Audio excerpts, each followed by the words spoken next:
ఓం నమః శివాయ. ఓం నమో నారాయణాయ. కర్మ నివారణ నరదృష్టి నివారణ కాళభైరవాయై నమో నమః. ఓం కాళకాళాయ విద్మహే కాళాతీతాయ ధీమహి తన్నో నరదృష్టి నివారణ కాళభైరవ ప్రచోదయాతు. హరి ఓం. మా ఛానల్కి స్వాగతం.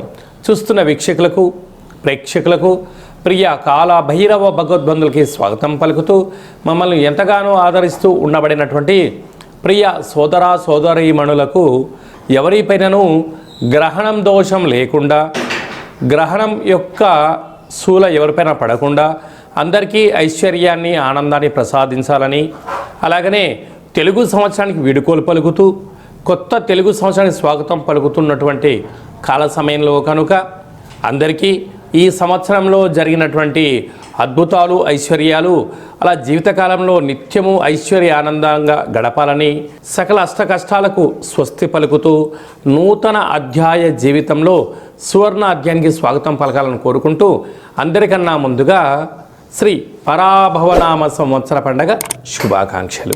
మనకు 1వ తారీఖు మార్చి నెల 2026 నుండి 15/3/2026 వరకు పుట్టినటువంటి వారందరికీ ముందస్తుగా జన్మదిన శుభాకాంక్షలు. గతంలో వివాహం చేసుకున్న వారికి వివాహ వార్షికోత్సవ శుభాకాంక్షలు. ద్వాదశ రాశుల్లో గ్రహ గమనాలు వీక్షింపచేద్దాం. మిథున రాశిలో దేవగురు బృహస్పతి సంచార స్థితి, సింహరాశిలో కేతు సంచార స్థితి, కుంభరాశిలో చతుర్గ్రహ సంచార స్థితి, రవి కుజ బుధ రాహు సంచార స్థితి, మీనరాశిలో శుక్రుడు మరియు శని సంచార స్థితితో ద్వాదశ రాశుల్లో గ్రహ గమనాలు ఈ విధంగా ఉన్నాయి. తులారాశి వారికి ఏడాది తర్వాత పంచమ స్థానంలో చతుర్గ్రహ సంచార స్థితి ఉండడం, గ్రహణకాల సమయంలో దోషం లేకపోయినను యోగం పొందాలి అన్నట్లయితే ఎలాంటి విధి విధానం పాటించాలో ఈ వీడియోలో సవివరంగా సంపూర్ణంగా తెలుసుకుందాం. తులారాశిలో ఏ ఏ నక్షత్రాలు వస్తాయి అనగా చిత్తా నక్షత్రంలోని 3వ పాదం, 4వ పాదం, స్వాతి నక్షత్రంలోని 4 పాదాలు, విశాఖ నక్షత్రంలోని 1, 2, 3 పాదములు కలిపితే తులారాశి. రాశాధిపతి శుక్ర భగవానుడు. ఏడాది తర్వాత రవి భగవానుడు కుంభరాశిలో ఆత్మకారకుడు సంచారం చేయడం, రుణరోగ శత్రుకారకుడు కుజుడు కూడా అక్కడే సంచారం చేయడం, అలాగనే బుద్ధికారకుడు బుధుడు కూడా అక్కడే సంచారం చేయడం, రవి బుధుడు కలిసి ఉండడం వలన బుధాదిత్య రాజయోగము, వాస్తు నరదృష్టికారకుడు రాహు సంచారం చేయడం వలన నూతనంగా వివాహమైనటువంటి దంపతులకు పుత్రపుత్రిక సంతాన యోగము, ఐశ్వర్యకరమైన జీవితాన్ని వీరు పొందబోతున్నారు.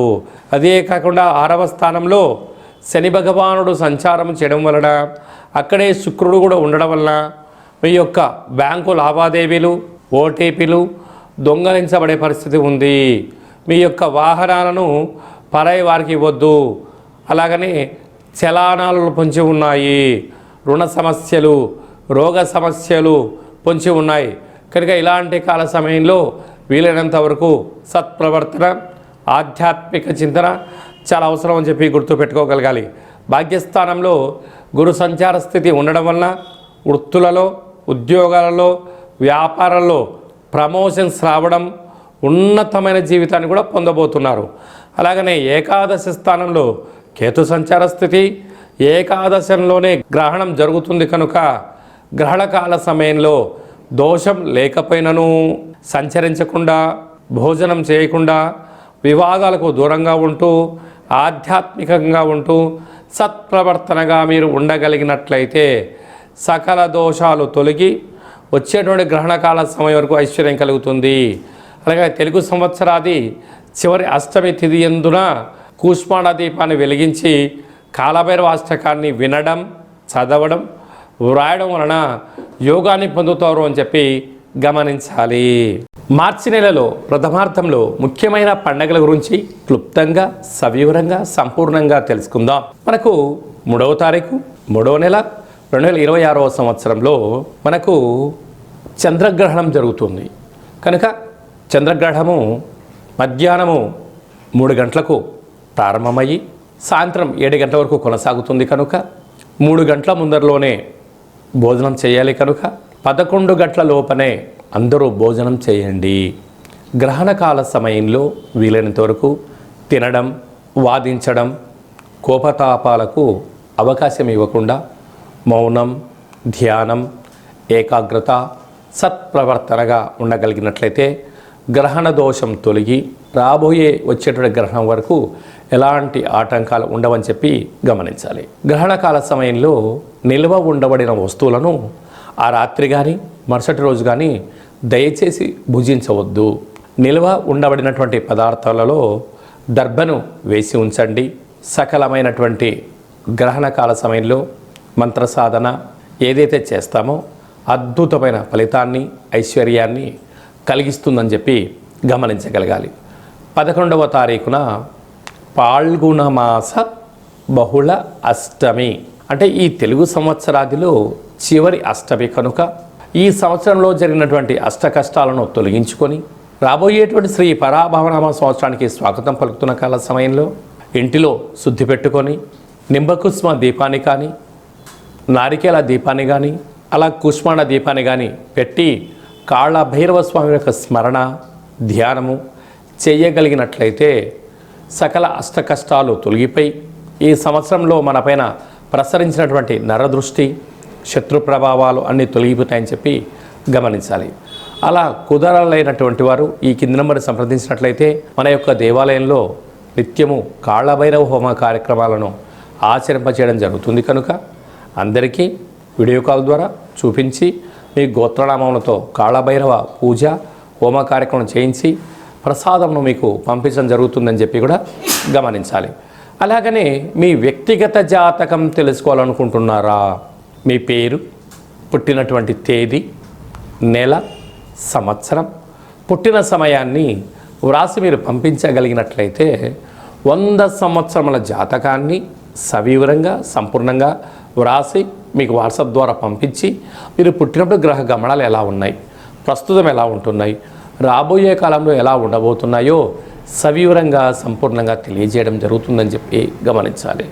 చాలామందికి పుట్టినటువంటి కాల సమయంలో డేటా బర్త్లో లేనటువంటి వారికి మీ పేరు యొక్క మొదటి అక్షరాన్ని అనుసరిస్తూ రాశిని తెలియచేస్తూ రాశి యొక్క స్థితిగతులను వివరిస్తూ రమణ శాస్త్రం ద్వారా అనగా గవళ ద్వారా భూత భవిష్యత్ వర్తమానాన్ని తెలియచేయడం జరుగుతుంది. రమణ శాస్త్రం ద్వారా కాళభైరవ ఉపాసన చేత సంపూర్ణమైనటువంటి విషయ పరిజ్ఞానం చేత మనము జీవితాన్ని తెలుసుకుందాం. జాతకంలో ఉండబడినటువంటి ఆటంకాలను తొలగించుకుందాం. జాతకంలో ఉండబడిన యోగాన్ని తెలుసుకుందాం. ఆనందకరమైన జీవితాన్ని పొందుదాం అనేటువంటిది చిన్న విన్నపం. కనుక ఈ కింది నెంబర్ను సంప్రదించి అపాయింట్మెంట్ తీసుకొని సంప్రదించగలరు. అందరికీ శుభాన్ని, జయాన్ని, ఐశ్వర్యాన్ని ప్రసాదించాలని ఈ తెలుగు సంవత్సరానికి వీడుకోలు పలుకుతూ కొత్త సంవత్సర కాలం సమయంలో అందరికీ ఆనందాన్ని ప్రసాదించాలని మనసారా మనం కూడా మరొక్కసారి కాళభైరవ స్వామి వారిని కోరుకుంటూ ఆశీర్వచనం. శతమానం భవతి శతాయు పురుష సతేంద్రియ ఆయుష్యేవేంద్రియే ప్రతిష్టతి ధనం ధాన్యం బహుపుత్రలాభం శత సంవత్సరం దీర్ఘమాయు సర్వే జనా సుఖినో భవంతు లోకా సమస్తా సుఖినో భవంతు సర్వం కాళభైరవ దేవతార్పణమస్తు. హరి ఓం. ఈ వీడియో మీకు నచ్చినట్టయితే మా ఛానల్ని సబ్స్క్రైబ్ చేసుకోండి, లైక్ చేయండి, షేర్ చేయండి. భగవద్బంధులకు, మిత్రులకు స్నేహితులకు చేరవేసి హిందూ ధర్మాన్ని కాపాడండి.